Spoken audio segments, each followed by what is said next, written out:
Jeffrey Epstein हा काय फक्त अमेरिकन अब्जाधीश नव्हता, तर त्याचा मेन धंदा होता सेक्स ट्रॅफिकिंग करणं आणि त्याचं मोठं नेटवर्क चालवणं. या एप्स्टीनकडे एक फेमस ब्लॅक बुक होतं, ज्यात जगातल्या सगळ्या मोठ्या लोकांची नावं होती, जे त्याच्या प्रायव्हेट बीचमध्ये पार्टीसाठी यायचे. 12 डिसेंबरला त्यातले काही फोटो व्हायरल झाले आणि अजून काही फोटो येणार असल्याची आणि त्यात अनेक भारतीयांची नावं असल्याची शक्यता सांगितली जाते. ते आपल्याला कळेलच, पण सध्या व्हायरल होणाऱ्या फोटोजमध्ये कोणाकोणाची नावं आहेत ते सांगतो. एप्स्टीनच्या या डायरीमध्ये अमेरिकेचे राष्ट्राध्यक्ष डोनाल्ड ट्रम्प, माजी राष्ट्राध्यक्ष बिल क्लिंटन आणि रॉबर्ट केनेडी ज्युनियर यांचंही नाव आहे. इतकंच नाही तर जगातील सगळ्यात श्रीमंत व्यक्ती आणि स्पेसएक्सचे ओनर एलन मस्कचंही नाव या यादीमध्ये.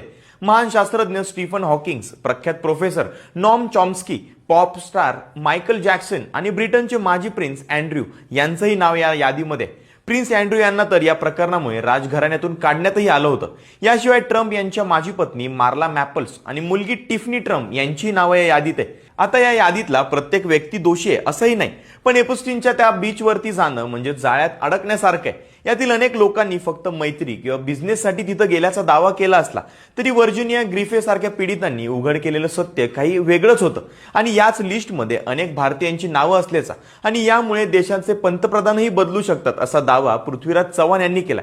नक्की सत्य काय आहे ते समोर येईलच, पण तुम्हाला याबद्दल काय वाटतं कमेंट्समध्ये नक्की सांगा आणि फॉलो करा लगाव बत्ती.